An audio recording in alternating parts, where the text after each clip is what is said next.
Okay, so good evening, good morning, good afternoon, our global audience. So welcome to the Fastpark class on fundamentals of channel knowledge map from classical to AI-based methods. So this event is organized by Fastpark, which is an open platform dedicated to fostering academic exchange by connecting researchers, scholars, and professionals across various cutting-edge disciplines. So the activity organized by Park includes academic lectures, technical seminars, and different types of scholarly interaction. So the objective is to promote knowledge sharing, interdisciplinary collaboration, and innovation in emerging fields. So I am Xu Jie from the Chinese University of Hong Kong at Shenzhen, and I will be the host for today. So today we are very delighted to have my colleague, Professor Chen Junting from the CHK Shenzhen, who's going to give us the second lecture on CKM construction while interpolation and supervised learning. So before we start, let me have a brief introduction about the instructor today. So Professor Chen Junting is currently an assistant professor with School of Science and Engineering and the Future Network Intelligence Institute at the Chinese University of Hong Kong, Shenzhen. Dr. Chen received the bachelor degree from Nanjing University and the PhD degree from the HKUST. Prior joining the CHK Shenzhen, he was a postdoc research associate with USC, and also he has been with Eurocom, and his research focuses on signal processing, optimization, and machine learning for radio map construction and exploitation in wireless communication and localization. He is serving as an editor for IEEE transactions on wireless communication. He was named as an examinatory reviewer for IEEE wireless communication matters. He received the Call Best Paper Award in 2022 Wireless and Optimal Communication Conference. He is also the workshop chair for various workshops on channel knowledge map. So without further ado, let's welcome Professor Chen. So Junting, the stage is yours. Yeah, thank you so much, Professor Xu, for the very nice introduction. So let me begin with sharing my screen.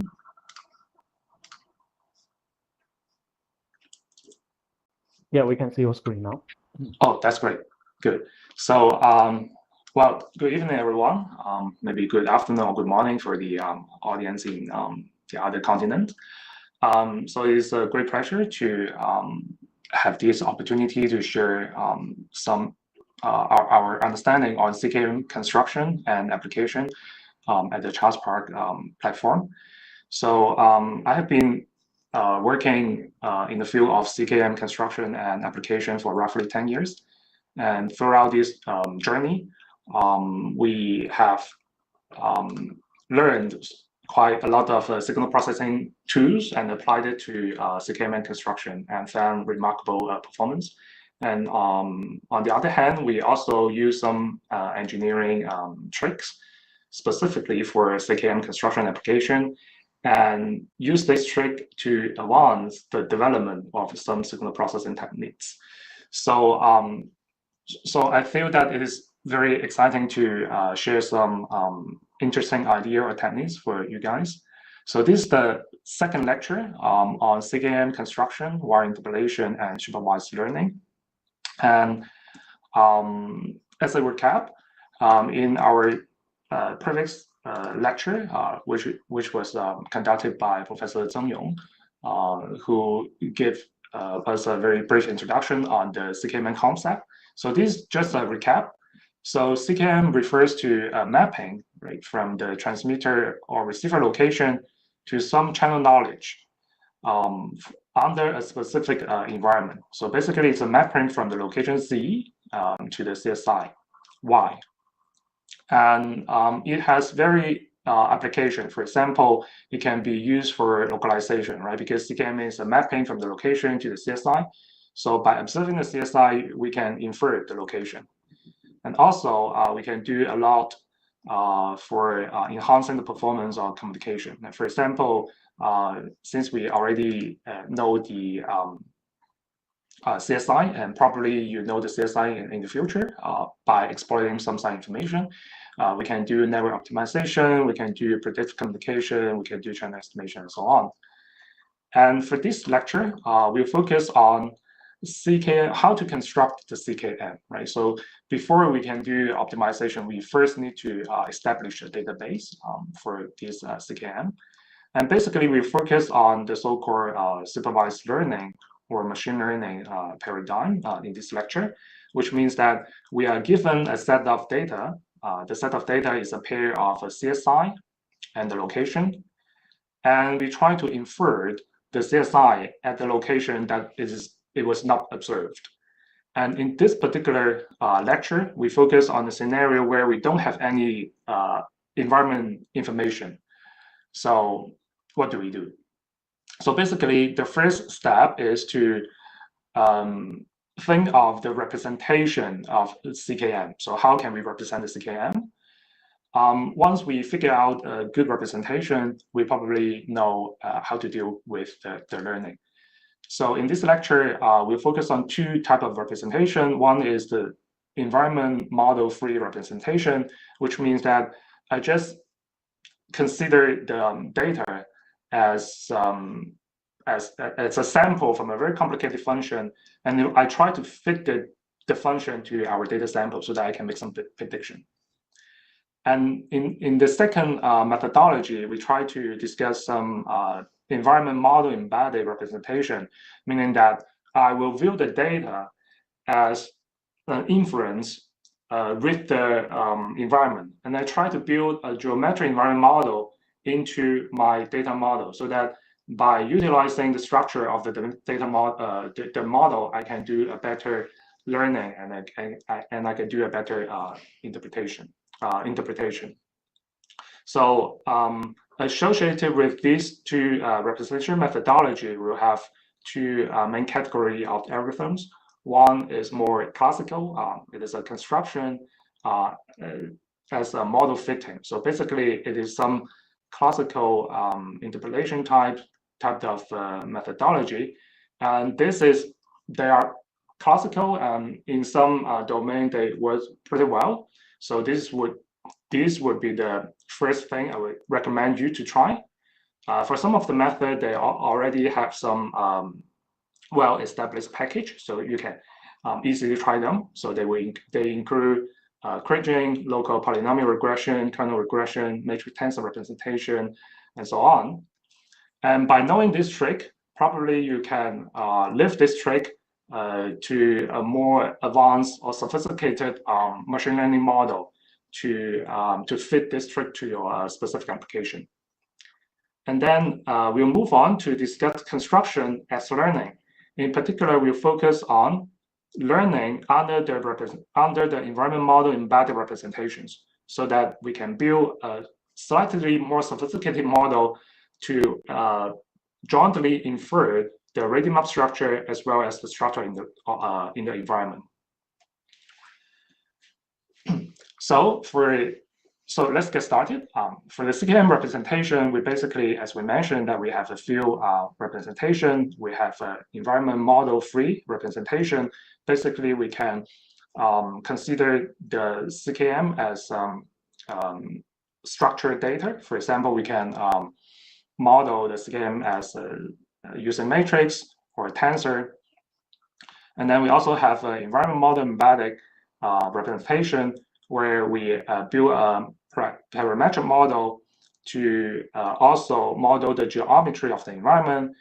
We also use the propagation model to infer the CSI based on the geometric relationship between the transmitter, receiver, and to investigate how the signal interacts with the environment.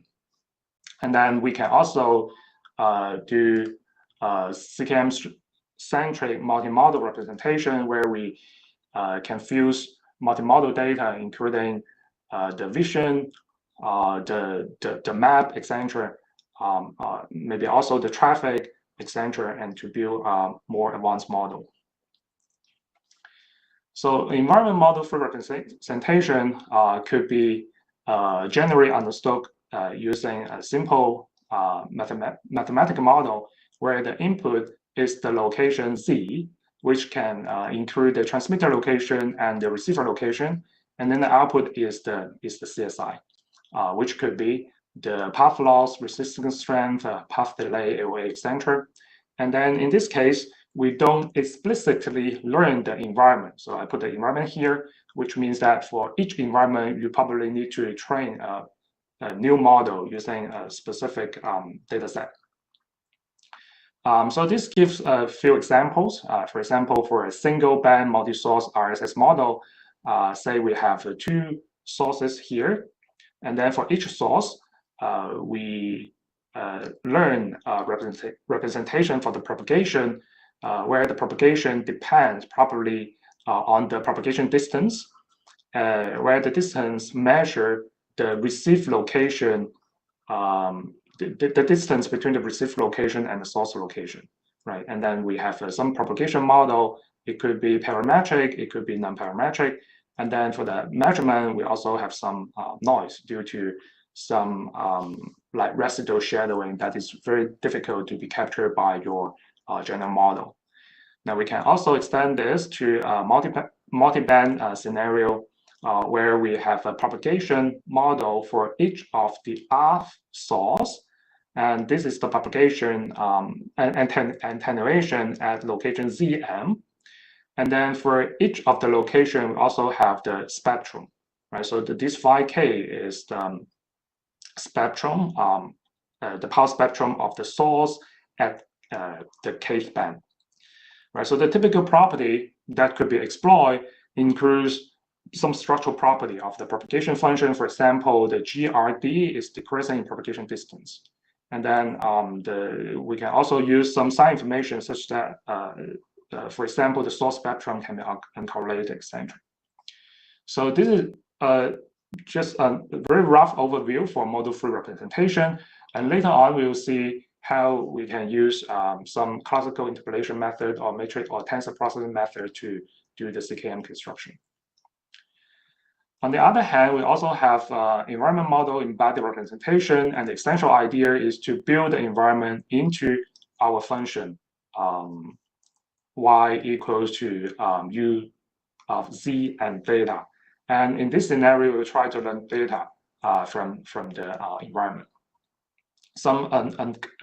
A classical approach is explicit ray tracing mechanism, right? So this is very classical, which means that we input the environment and then we run the ray tracing algorithm so that you can infer whether it is a reflection path or diffraction path, and then you use propagation theorem and to infer the received signal information.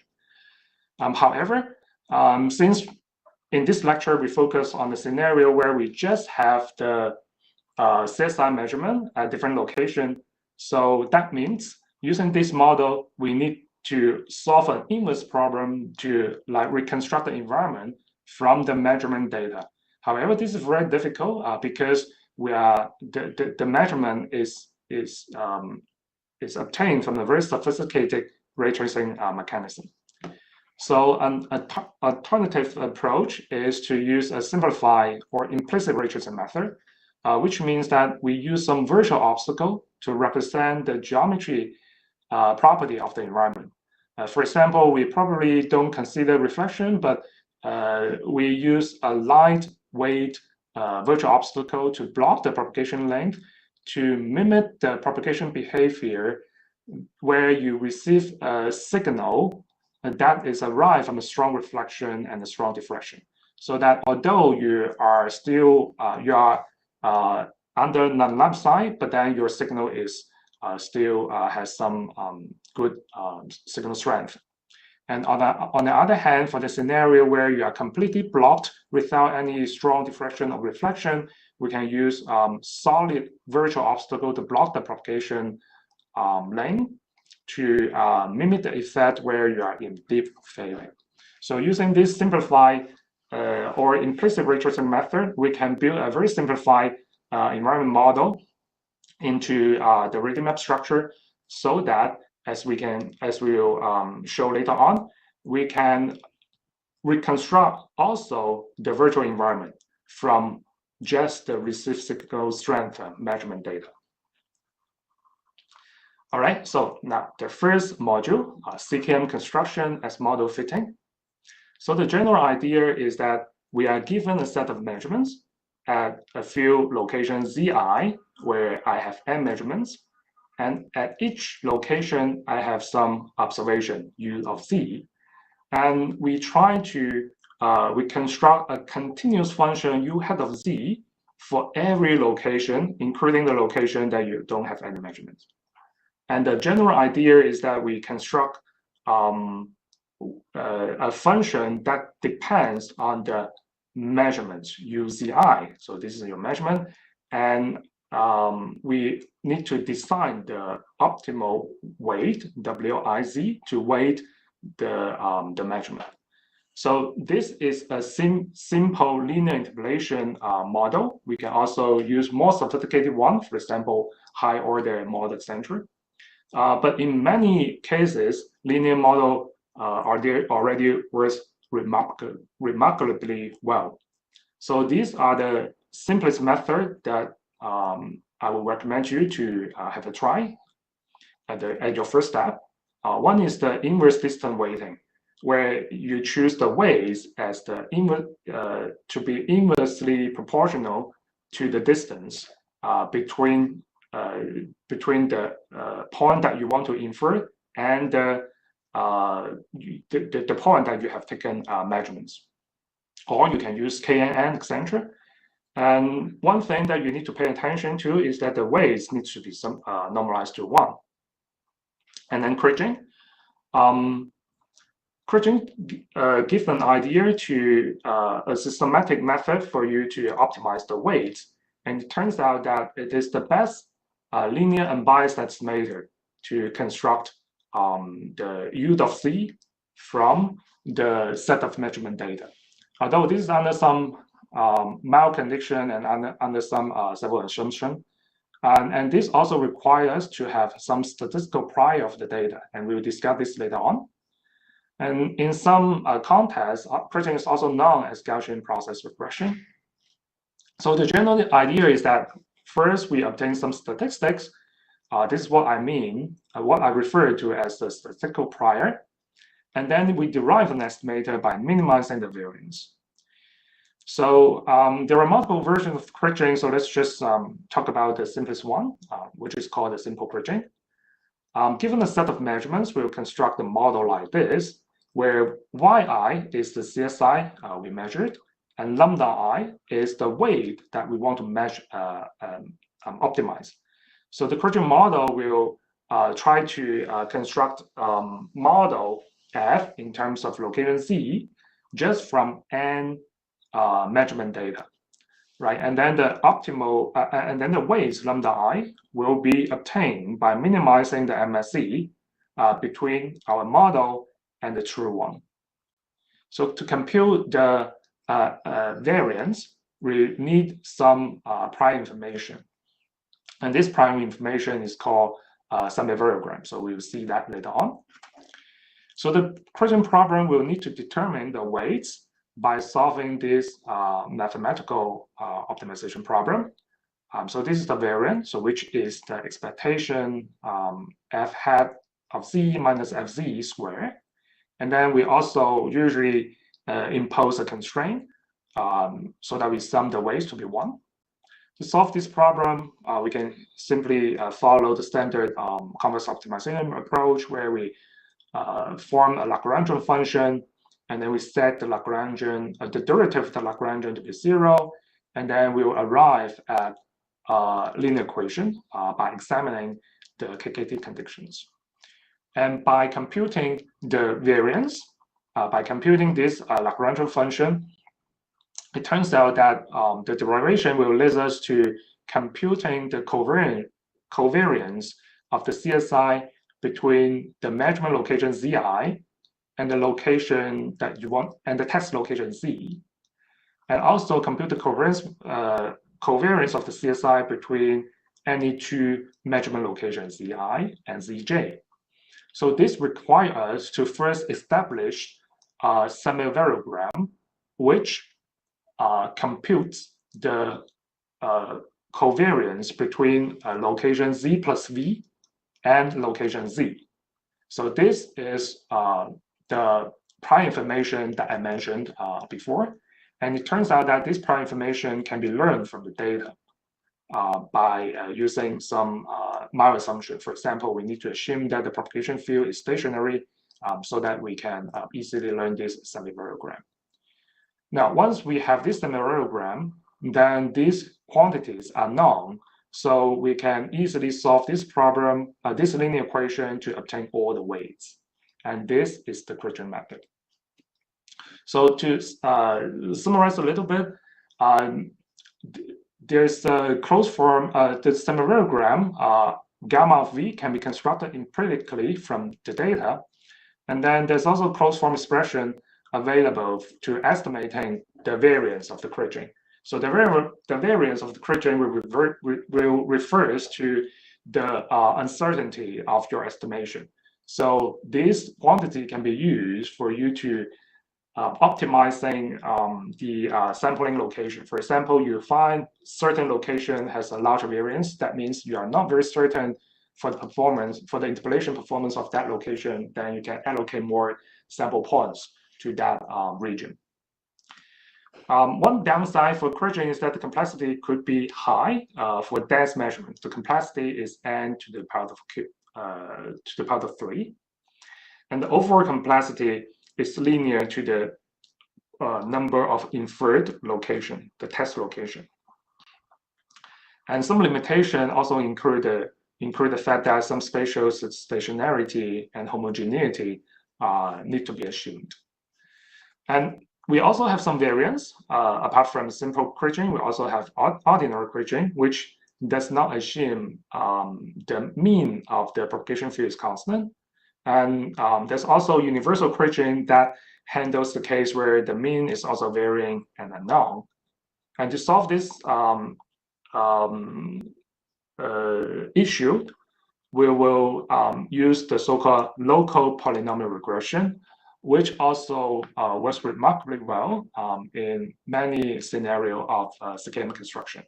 So this leads to our second technique, local polynomial regression.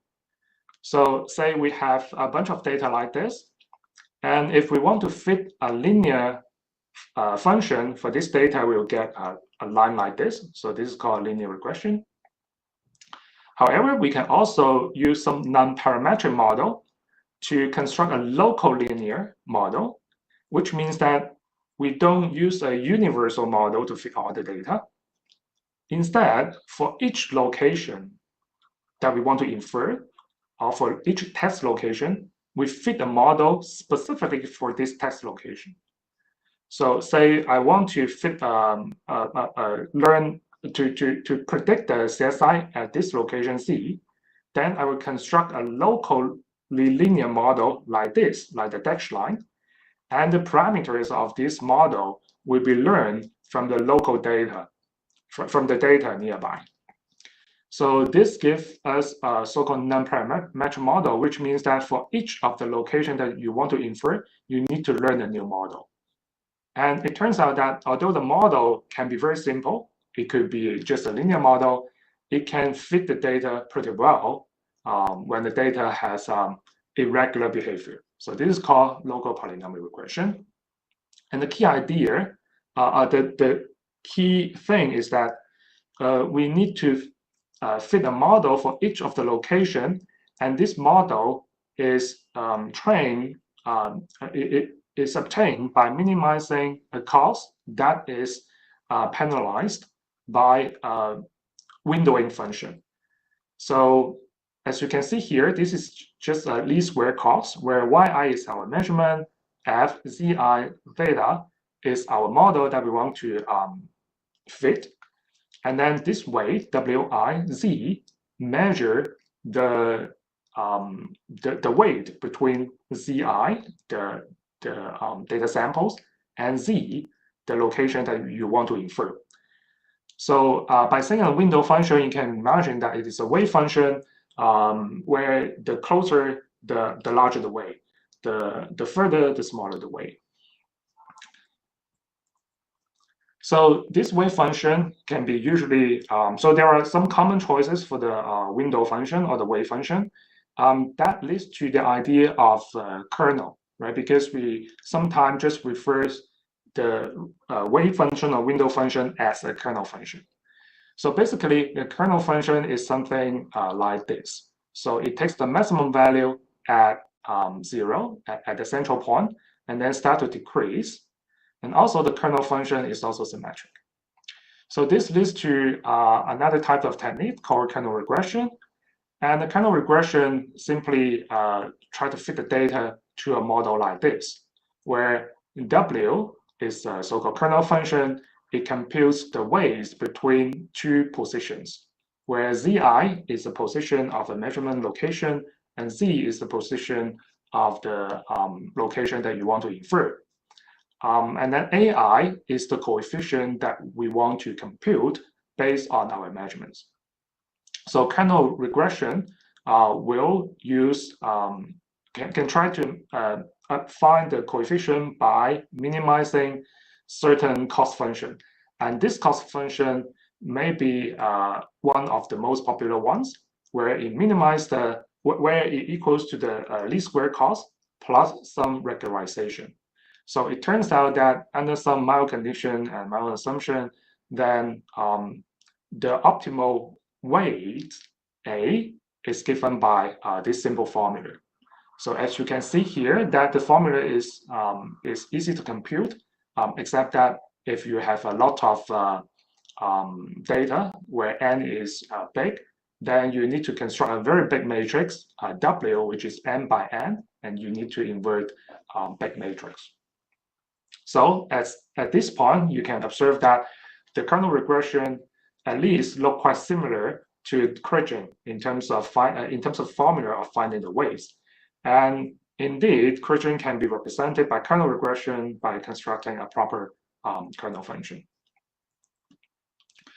So we just briefly go through the very classical techniques that view CKM construction as an interpolation problem. For the interpolation problem, we basically fit the data to a certain model. And the essential idea for this interpolation is that we're actually trying to exploit the local correlation among the data. So we imagine that the closer, the better the correlation. So this is the essential idea of interpolation, and this idea is consistent with the kernel, the kernel trick. Now, next we'll go to another category techniques, which is related to compressed sensing. So it is found that if we use a matrix to represent a propagation field, then this matrix has a sparsity. So this gives an example where we have a propagation field emitted by a single source, and then we compute the energy portion of the field dominant singular values, right, over the total energy of the field. And it turns out that by examining different scenarios, including one source, two source, 10 source, including different propagation function, we found that in most of the scenarios, selecting 2 to 3 dominant singular vectors already include over 90% of the energy of the propagation field. So empirically, the propagation field, the matrix representation of a propagation field indeed has some sparsity. So this is basic idea of matrix construction for CKM matrix completion for CKM construction. So we first form a sparse matrix observation where we simply put the measurement value to the corresponding matrix entry when we have observation, and we just leave it leave the matrix entry unfilled if there's no sensor observation. So we obtain a sparse matrix, and then we can solve a matrix completion problem to fill in the missing value of the matrix, then to construct the CKM. So there are a lot of different formulation in matrix completion area. So I'm not going through them. What I want to point out is that indeed we can obtain some theoretical insight to justify that the propagation field is indeed most likely to be sparse. So in this study, we examined the case where we have a single source. We don't assume any propagation function of the source, but we just assume that the propagation has the property that the signal strength decreases as the propagation distance d increases. So this is very general. And then we found that for matrix representation of this kind of very general propagation field, the dominant singular vectors, UV, U1 and V1, are unimodal and symmetric. So that means we can use just a Ran1 component to efficiently represent the spatial signature of the source. And there's some special case. If the propagation field is a Gaussian field, which means that the propagation function in terms of distance follow a Gaussian function, or if the propagation field is a Laplacian field following this function, then the matrix H is indeed Ran1. So that was matrix completion. And then we can also construct a tensor representation for the CKM. Tensor is simply a higher dimensional data array. Say if we have multimodal data to observe different field that is related to the same source. For example, we measure the resistance strength, we measure the time of arrival, we measure, for example, the signal strength of an acoustic signal. Then if they are all related to a single source, then although the propagation field looks different, they have different shape, but the peak are aligned. So exploiting this property, we can construct a tensor structure by aligning the peak location. So we construct a tensor via the so-called common unimodality. So by the way, by saying unimodal, I mean a signal that is first increase and then decrease. So we can construct a tensor by stacking different matrices together, although those matrices represent different modality. For example, the first one represents resistance strength, the second one represents the TOA. Now, why is this significant? Because we found from some theoretical study that the dominant Ran1 structure of the tensor already extract the main spatial signature of the multimodal CKM data. Now, in more specifically, considering the multimodal tensor formation in this example, and we observe, for example, some sparse data, the full tensor data, and we consider Ran1, the so-called Ran1 CPD factorization of the tensor, which means that we factorize this three-dimensional data array into the outer product of three vectors, U1, W1, W2, W3. And then we find that the best fitting of these three vectors as minimizing the least square cost will have the solution where W1 and W2 are unimodal, and their peaks refers to the location of the source at the corresponding coordinates. So this justified the proper low-rank representation of the tensor model for multimodal data. Now, we can also use other property to organize the data into a tensor. For example, by assuming a common propagation field across different subbands, we can form a tensor to represent the power spectrum map. Now, in this example, we form a tensor that has a 3-dimension, where the first 2 dimension refers to the location and the third dimension represent the spectrum. So xijk refers to the power measure at the kth subband at location at the 2-dimensional at location ij in a 2-dimensional space. Now, what we can do here is that we can imagine that the area is excited by, say, 2 sources.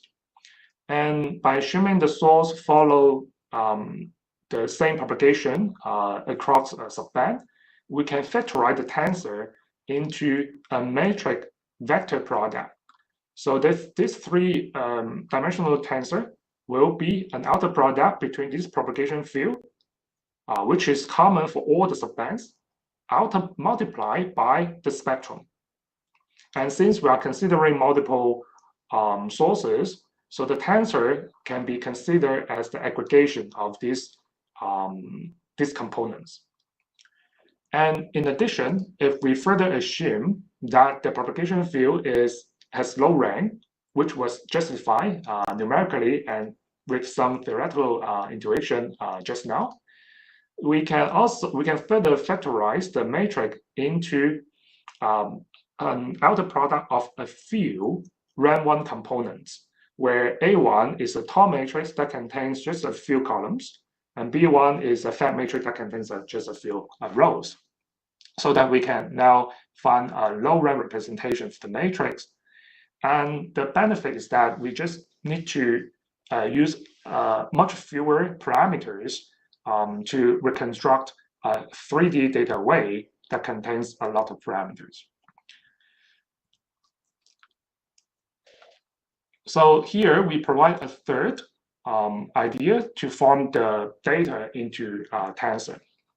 So in this application, we consider the formation of a MIMO beam map.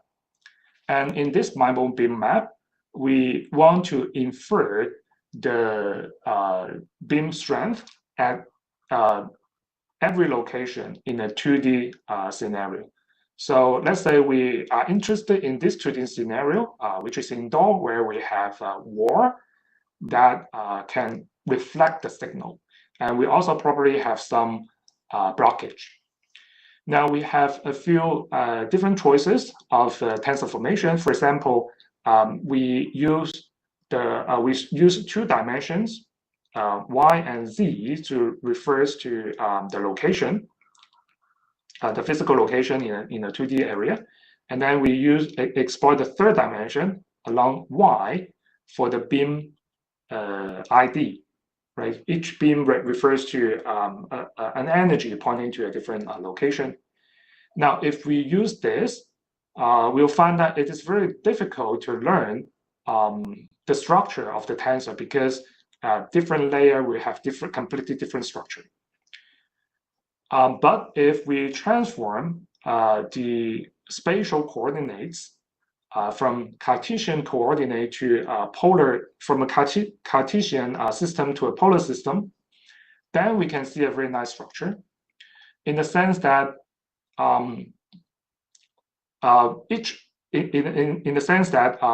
each layer will have a similar structure. So more specifically, we can construct a tensor like this, where the first 2 dimension refers to the beam angle and the spatial angle, and the 3rd dimension refers to the distance. So let me give you an example. Let's say we fix beam angle. So that means we fix the beam ID. So say for a particular beam angle, I have a beam that pointing to this direction. Then that will correspond to a layer of the tensor. And in this layer, we have 1 dimension refers to the spatial angle, and we have another dimension refers to the distance.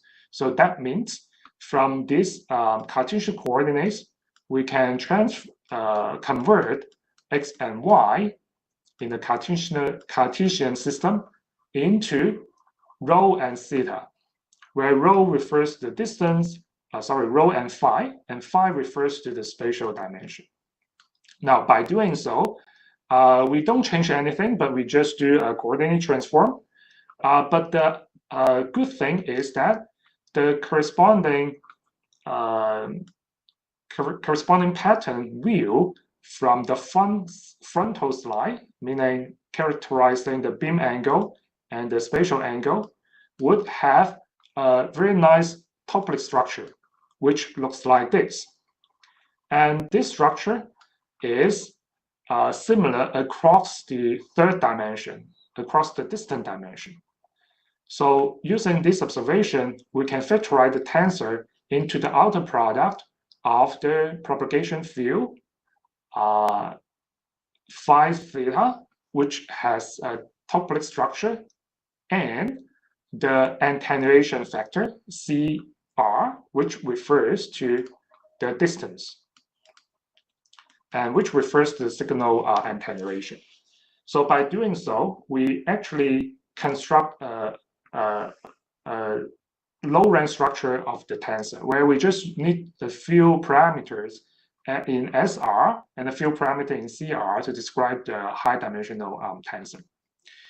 Now, moreover, we can also do reflection and obstruction. So if we do reflection, we can simply extend S0 to a mirror source S1, so that we not only consider R1 to the original source, we also consider R equals to 2 for the mirror source.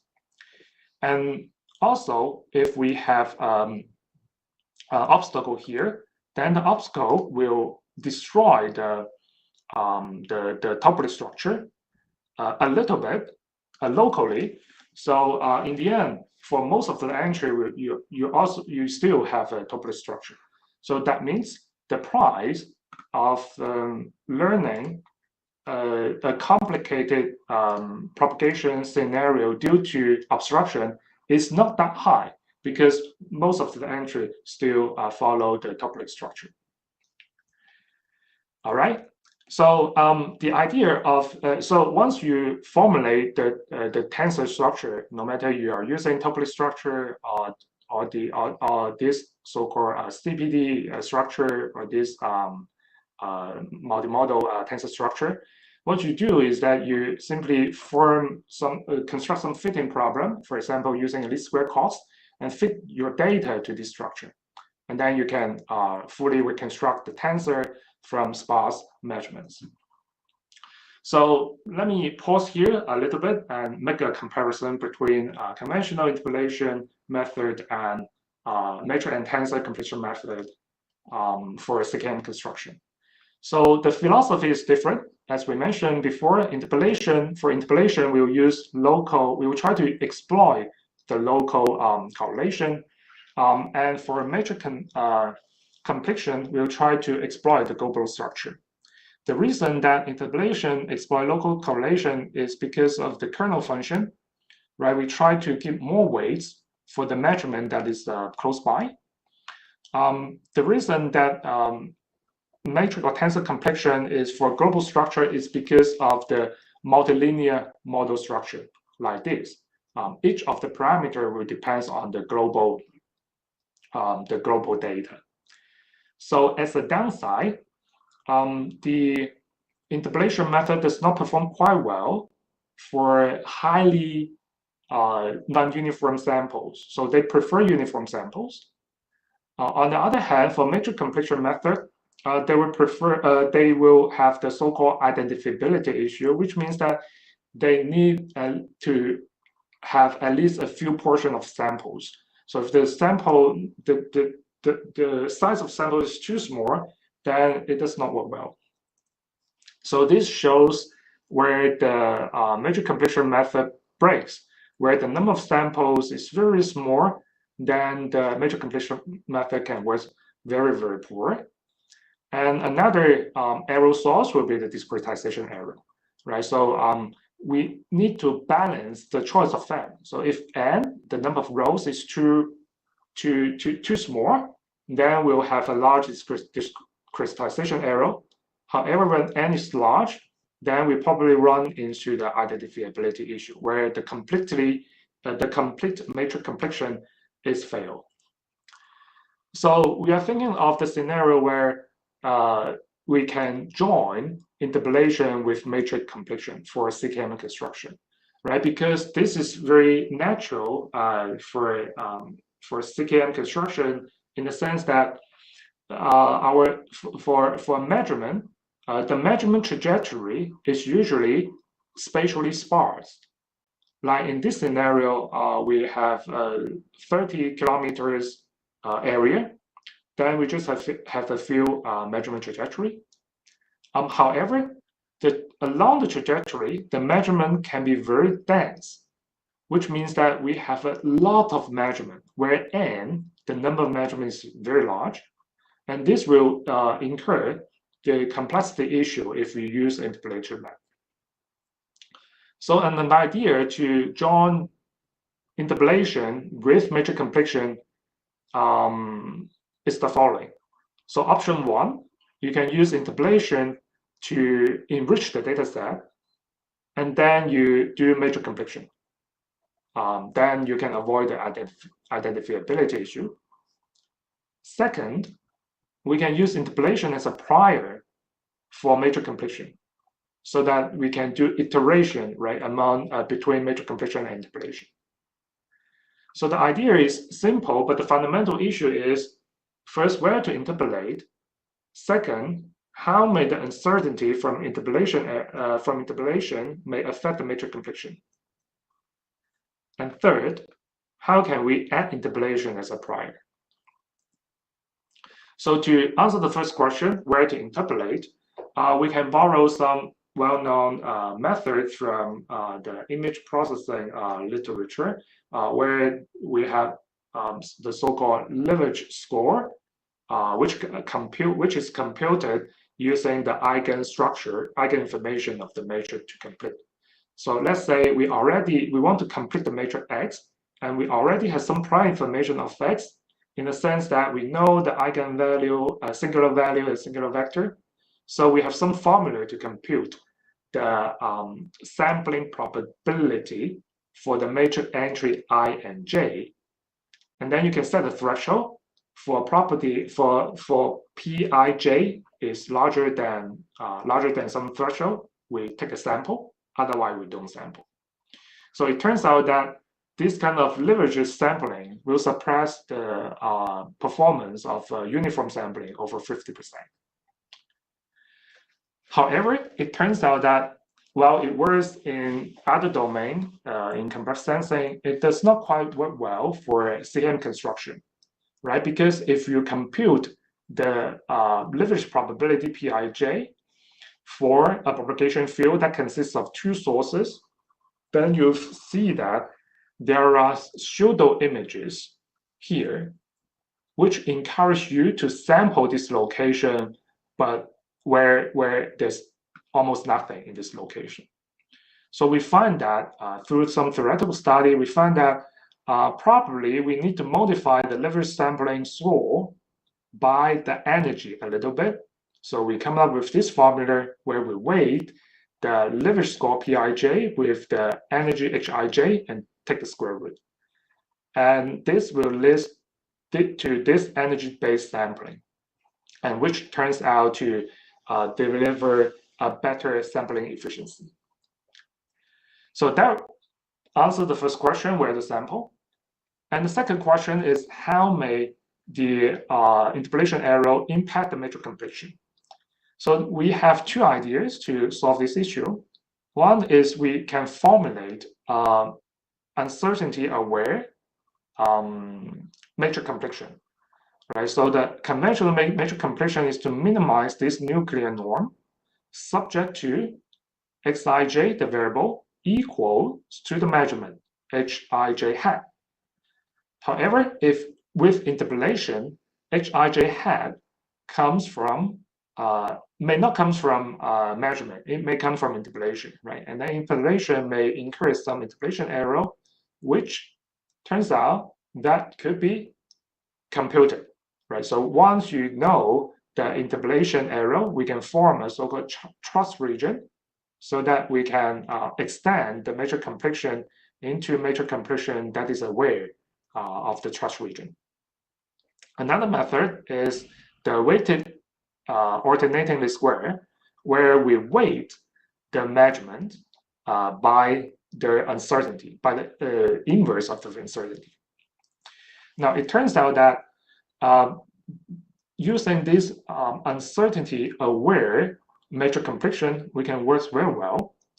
So in our study, which focused on acoustic propagation field, and under various small samples, like running from 40 to 200, crunching does not work well.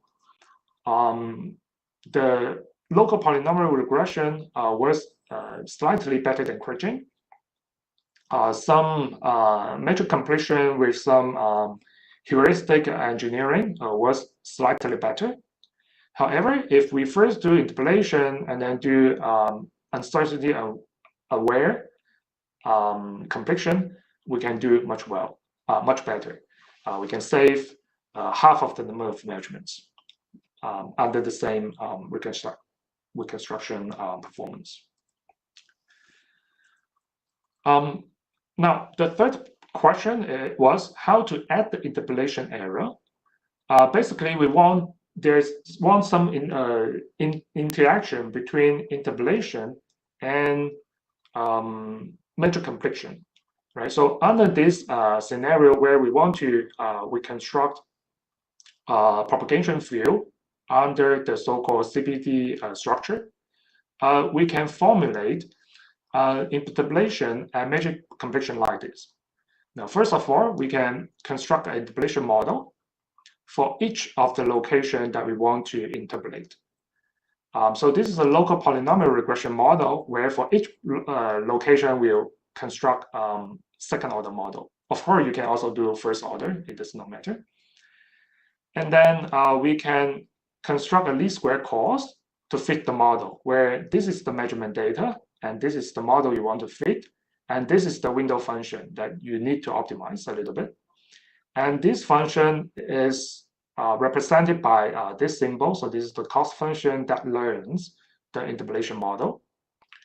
And then we'll introduce two regularization terms, where the first regularization term is to pull a matrix SR close to the interpolation model, right? And then the second regularization term will try to encourage the low-rank structure of this matrix by minimizing the nuclear norm of this matrix, right? It turns out that although the problem looks quite sophisticated, but it can be efficiently solved by alternating least square optimization, where each of the subproblem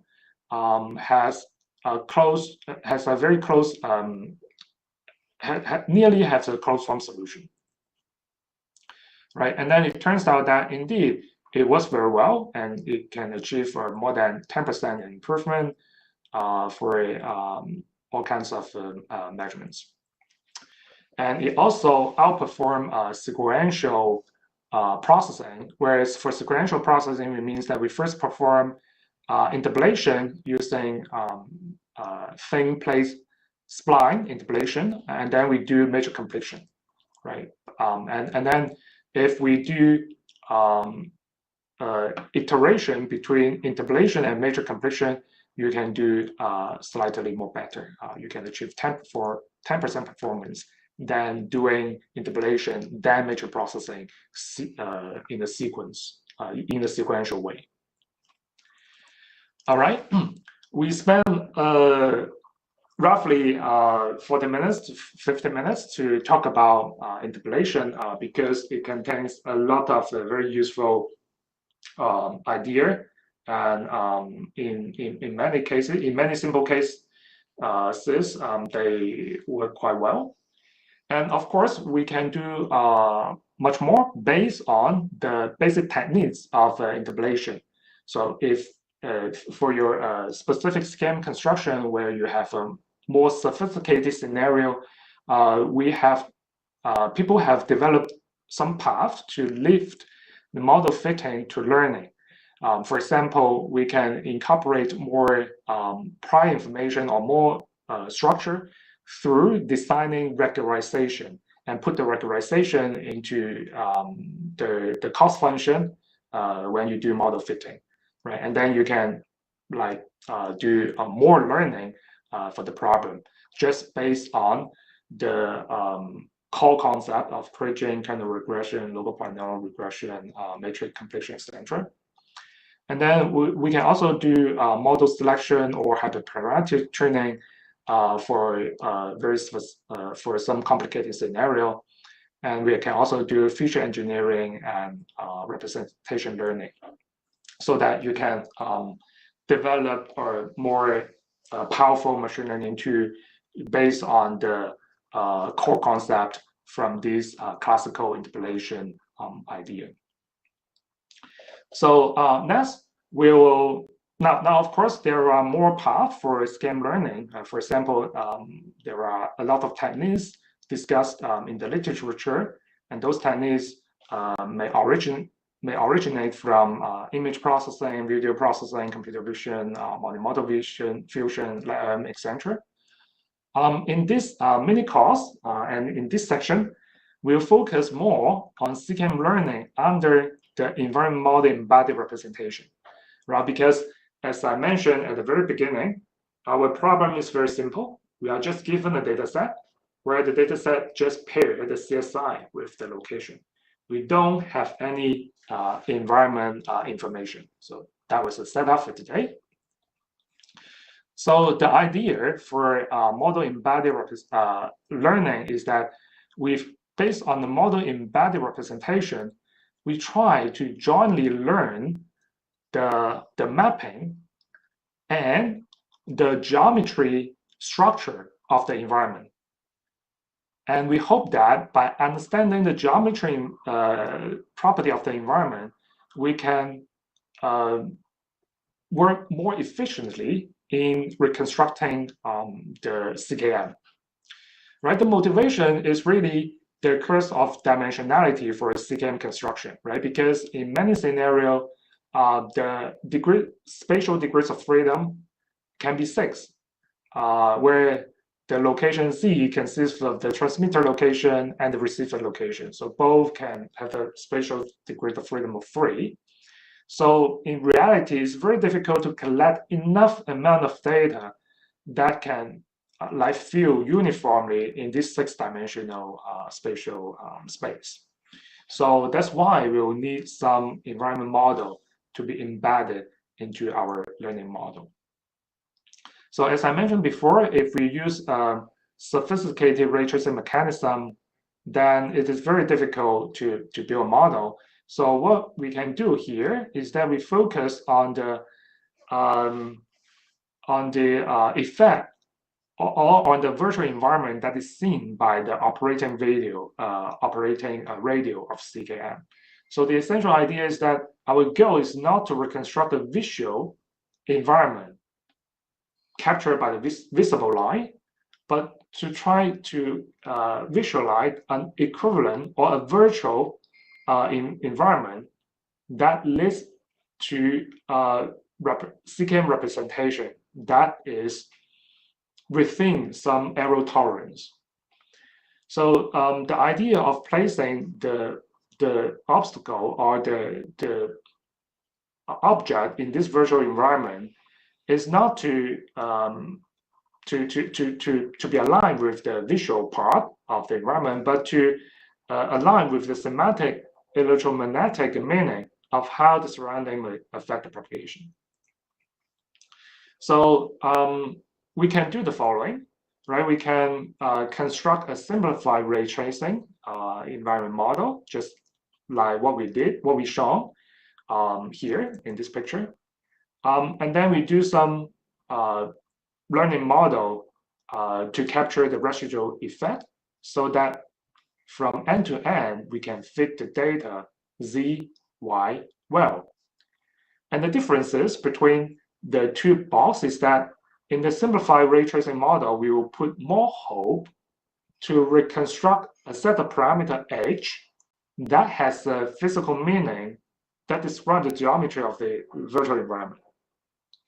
And for the other part of the model, we don't hope the theta can has an actual physical meaning of the geometry information. But we just hope that this model can assist a fine-tuning of learning the geometry representation H that that described the radial map model well. So that is the basic idea. So let me give you just two design example. One design example is we try to recover the environment from exploiting the blockage and diffraction. Now, of course, in our data, the data may come from multiple effects, including reflection and scattering. So what I mean by recover from blockage and diffraction is that we simply hope to build a model to mainly capture the blockage effect and properly capture the scattering effect. But we hope to reconstruct the geometry of the environment mainly by exploiting the blockage and diffraction. Right, so this is the basic structure. So we'll construct some component that describe whether a link is blocked or not. So if a link is blocked, then we need a model to describe whether there's some diffraction. And in addition, we'll need a model to describe the scattering behavior between the transmitter and the receiver. And the aggregate received strength will be given by the aggregation of all these components.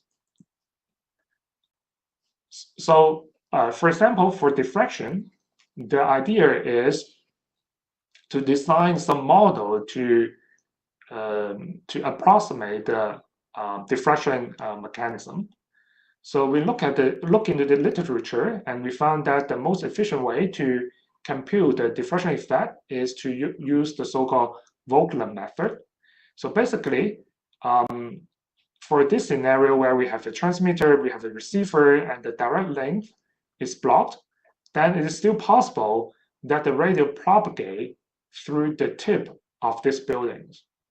And in the literature, using the Vogler method, we can use the so-called multi-screen knife edge model to represent this propagation. And the key parameter is to extract the distance between those effective screen and the angle where one propagation line bend towards the second segment of the propagation path. So once we compute this feature, we can train a neural network, in particular a transformer, to map this feature into diffraction coefficient, diffraction effects, and then we can do end-to-end learning to learn this diffraction behavior. And for the scattering model, we can focus on the local area of the scattering, right? Because because the scattering mainly depends on the local environment.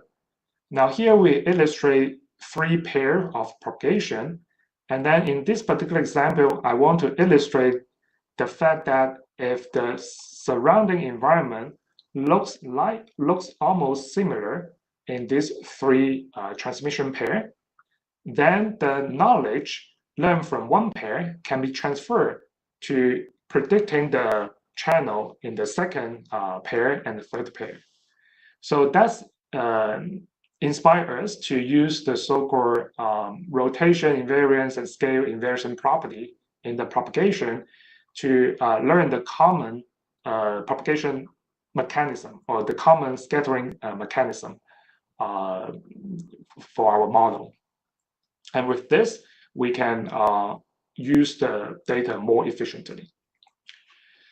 So without going into the detail, let me just give you a big picture of the structure of the deep learning model. Now, first of all, in this part, we'll do some feature engineering. where the model will input a pair of transmitter and receiver, and the model will output the received signal strength. So this is the basic setup of the entire lecture 2. For each transmitter-receiver pair, we can construct some feature. For example, we can compute the propagation path, the direct propagation path between the transmitter and receiver. Now, since these are in 6D, right? 3D transmitter, 3D receiver. So we use the brightness of the pixel to indicate the height of this propagation path. And then we also construct a feature called ellipse, because this feature will tell us the local environment that we need to focus on. And this comes from the idea here. For each transmission pair, we will focus on just the local environment. For the environment that is far away, we can pay less attention to it.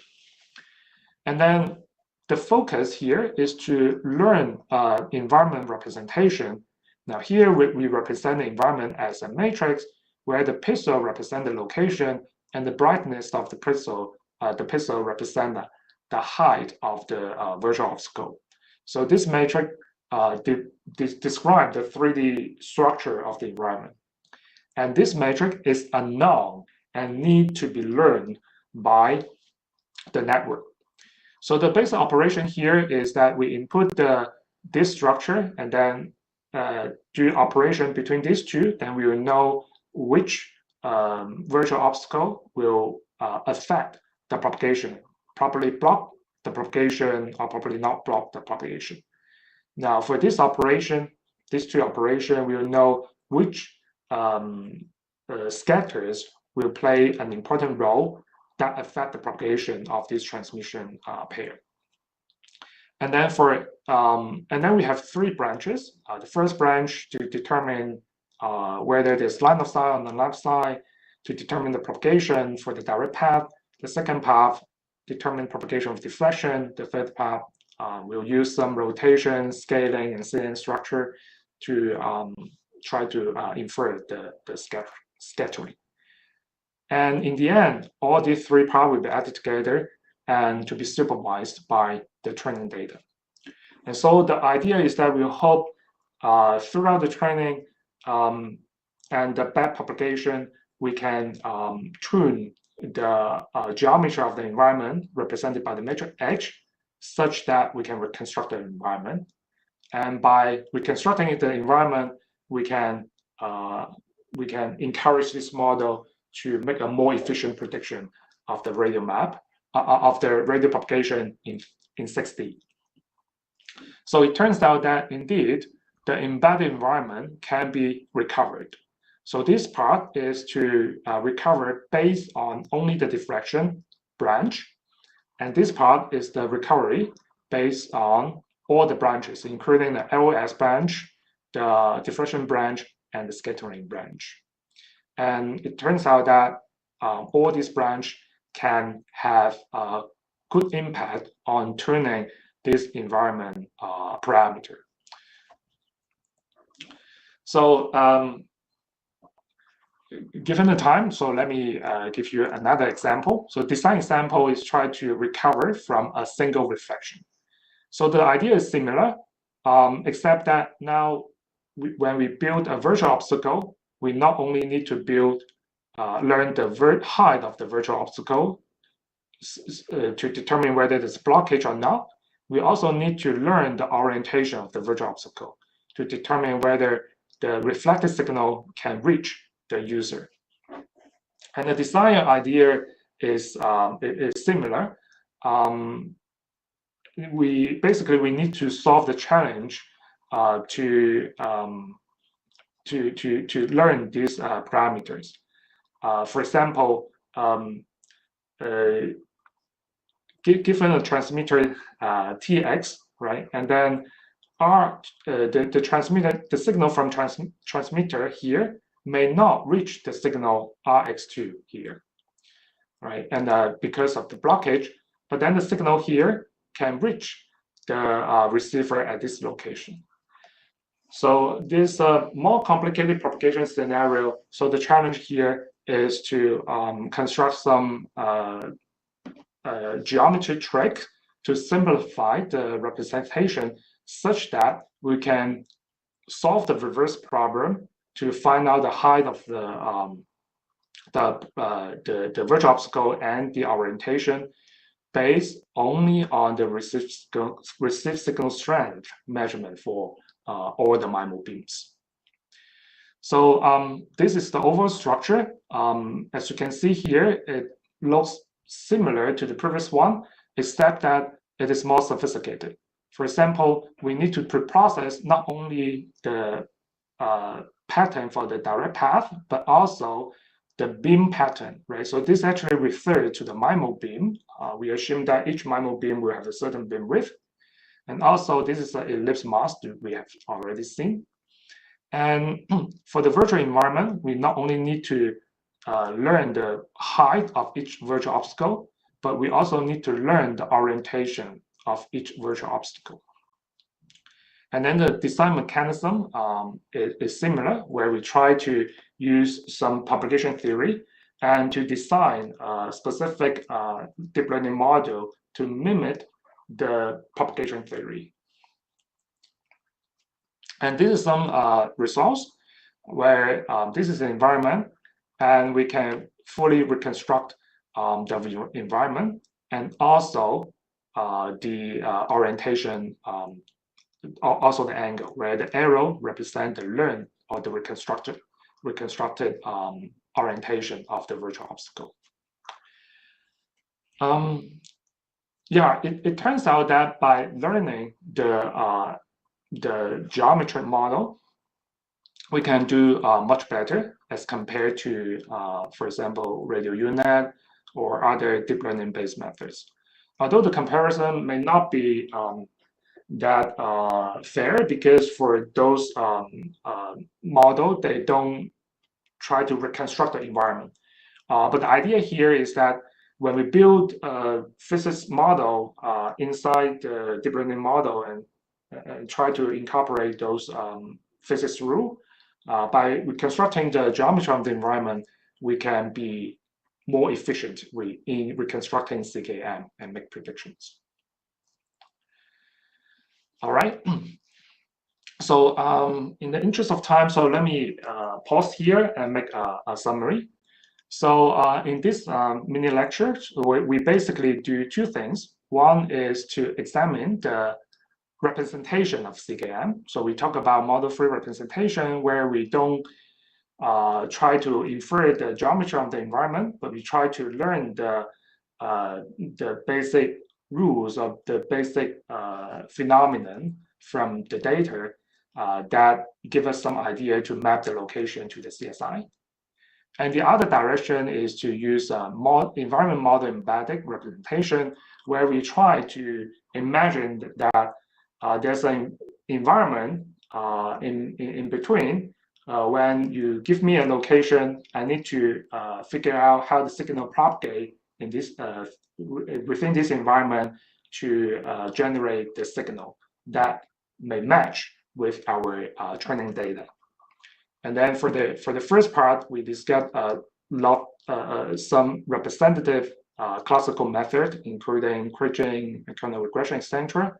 And we also introduced a recent method that try to bridge interpolation with complex sensing, which is a matrix completion and tensor completion. And then we do introduce some deep learning method to jointly reconstruct the environment geometry and the radial map. So in the future lectures, we will cover more content, including the application of these CKMs, as well as handling the issues of missing location labels. So these are the reference. So let me stop here, and I would like to take questions. Okay, thank you very much, Professor Chen. So for the very comprehensive lecture about the CKM construction via model fitting and learning. So we got a couple of questions. So the first one is about how can CKM incorporate some fault tolerance? The question asked, yeah. So does CKM incorporate any fault tolerance mechanisms or self-learning capabilities to calibrate deviations caused by imprecise material parameters? I think that the maybe in ray tracing, right, we require the material parameters to get the channel, but so I think the audience want to know, does CKM incorporate some mechanisms to Yeah, that is resolve indeed this a very issue? rich research direction recently. Mm. So now in the conventional method, right? So we are given the environment, and then we also given the material, and so we can use ray tracing and use propagation theory to infer the signal strength, right? So so that is actually an open an open loop method, right? You input the location environment and then output the CSI. And in fact, there's some closed loop method, which means that you build some uncertainty. You enrich your model to and add a few terms to capture uncertainty, and you use the training data to calibrate your model, so that your model can like adapt to the real measurement. In other words, the model will adapt to the false information of the material coefficient, something like that. So yeah, there are models to do that. Okay, thanks. So the second question is related to the toplet structure, the tensor formulation. So the question is, in scenarios with multiple reflections or irregular blockage, so how does this toplet structure, the tensor formulation, maintain physical consistency after superposing various virtual sources? Yeah, this is a very good question. So in our illustration, we just illustrate one reflection, right? Because in this setup, there's just one wall, so there's only one reflection. So if we have two walls, then there could be multiple reflection. So I think this is highly related to the field called SLAM. So where with multiple walls, we can construct multiple virtual source. For example, if there's a wall here, then I will have an image for source S1, so that I will have a virtual source here, let's say S1 prime. And then based on S1 prime, I can construct a component like this.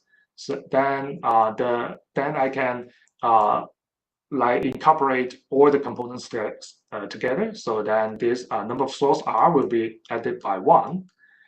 And if we have a very complicated environment, then this method will becomes more difficult to work because we have multiple sources.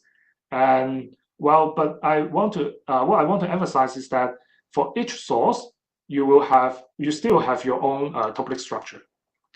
And although the thing is that what we do is that we add each source together. So eventually, you don't have tuplets for the tensor X, but for each of the component, you still have the tuplet structure. So this is the response for the reflection part. In short, we still have tuplet structure, but if you have a very irregular environment, there are many mirror sources, then this problem may be very difficult. And the second part of the question is, what if we have a blockage? Now, we does not assume any shape of the blockage. So if we have a very ugly shape of the blockage, then the ugly shape will be reflected in this toplet structure. So probably we will get a stripe here, a stripe here. It is a stripe. It's regular because when we view it in the polar domain, then it only for this part, right? For this part that is shadowed by the obstacle, it only depends on the angle phi and the distance.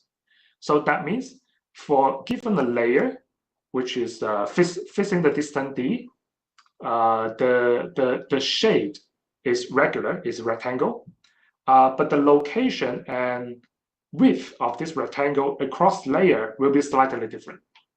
Right? So this might be an issue, but I would expect that this may not be a too difficult issue because, right, that of course depends on how many obstacles we have, right? So in our test, we test one obstacle, two obstacle, and still work well. Yeah. Okay. Thanks for this question. Yeah. Okay. Thanks. So the next one is related to the low rank matrix combination. So you mentioned this is actually a environment model frame approach, right?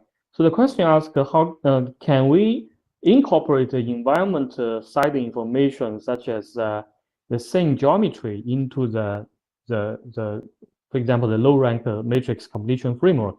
Can we explicitly model the relationship between the low rank structure of the channel matrix and the surrounding physical environment? Yeah, I think this is really a challenging task.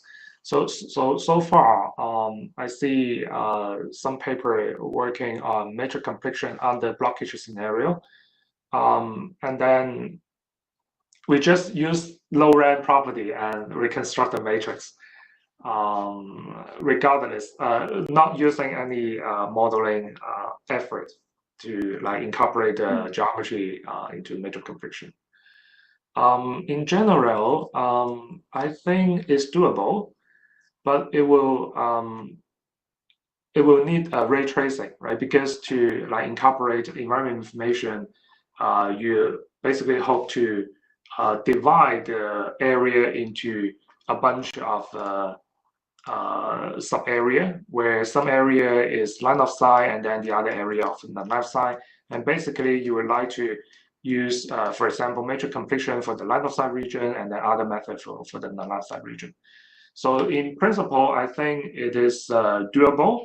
But in practice, I feel that it might not be quite efficient because you need to use ray tracing to determine the propagation region. And secondly, when you do like segmentation, your matrix representation is irregular. You can still use matrix completion, but may not be as efficient as before. So in this scenario, I would recommend like using interpolation to like reconstruct those sub areas, right? Because interpolation is good at exploiting the local information, the local correlation, but then the matrix completion is good at exploiting the global structure of the matrix. So if you just have a small region that is line of sight, if you just have a small region, then matrix completion may not be that efficient. Okay, so yeah, that's quite insightful. So we still have a last two questions. Okay, so the next one is related to, so you mentioned that, right? So the large language model may be useful for the CKM construction. So the question related to that, you highlight the use of LLM and multimodal fusion. So what specific role do LLMs play in CKM construction? Are they used to interpret complex geometric environment description through semantic extraction, or are they envisioned as foundation models for cross-scenario channel knowledge transfer? I think both ways are possible. We are more interested. Our research group are more interested in the first path. We are actually doing some experiment.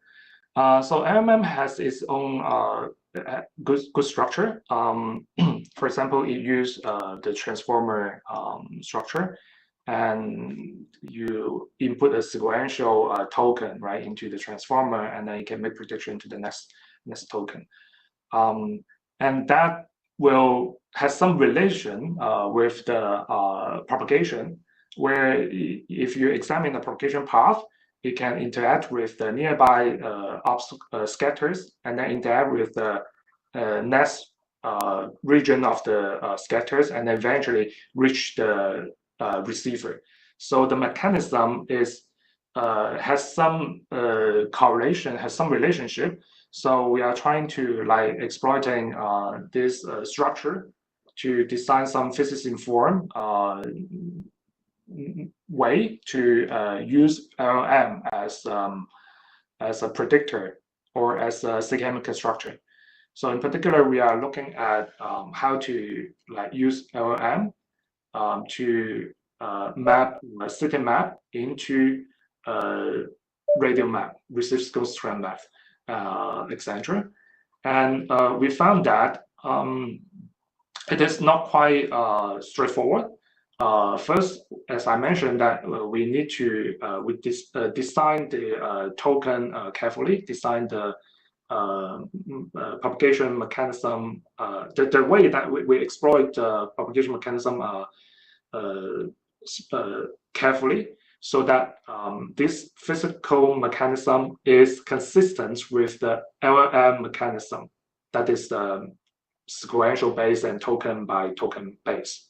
So this is one thing. And the second thing is that through our experiment, we learned that a fine tuning is not enough for a good prediction from LLM, right? Because LLM is trained using language material, but this mechanism is quite different from the propagation mechanism.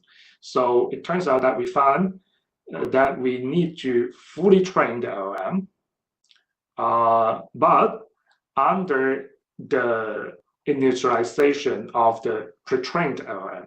So which means that if you fully train the LLM from scratch using randomized initialization, it does not work. But if you tune the LLM from the pre-trained parameter and do a full training, then it turns out that it works. So this is what we know so far. And I agree that this is a very interesting area to explore, and it is very hot, and it is challenging. Yeah, so this is the one path that you mentioned. The other part is, yeah, it is more interesting. The LLM may serve as a foundation model to like incorporate multimodal information, so that we can maybe do a better model selection or method selection for CKM construction in a more sophisticated scenario. Yeah, that's my understanding. Okay, thanks. That's quite interesting. I'm also, yeah, very looking forward to see your work, yeah, along that direction. So my final, the final question is related to the methane location labels. I think maybe you will give us more detail in the future lectures. But yeah, I think that the audience wanna know some more insights, right? So he asked, he or she asked, so I'm excited about the upcoming lecture on missing location labels. So in real world crowdsourcing, so user locations are often imprecise or unavailable. So can semi-supervised or self-supervised learning effectively mitigate the model bias caused by such location uncertainty during the CKM construction? Yeah, so maybe you can give us some idea or insight. Yeah, so it is possible to remove or partially remove the requirement of the location label, and the idea is that the CSI is usually high dimensional, right? We have antenna, we have multiple antenna, so we have multiple subcarrier, so it is high dimensional. And however, the mobility or the degrees of spatial degrees of freedom of the mobile is at most 3-dimensional. So that means it is if we have a lot of data, then it is a high-dimensional data embedded to a low-dimensional manifold. It is a multi-dimensional scaling problem. So it's an embedding problem. So in principle, it is possible. And then in the future lecture, we will talk about some techniques or tools to like make this work. Okay. Okay. Thank you very much, and we are looking forward to your future lectures along that direction. So due to time limitation, maybe we should stop here. And we still have some other questions. We do not have time to ask Professor Chen in this online seminar. But I think you can post your question in TaskPark, and later we may ask Professor Chen to check the questions there and maybe answer them offline. Okay. So thanks, Professor Chen, again for the very interesting talk and very insightful answering. Okay, thank you very much. Thank you everyone for your participation. See you in the future. Thank you. Bye-bye. Bye-bye.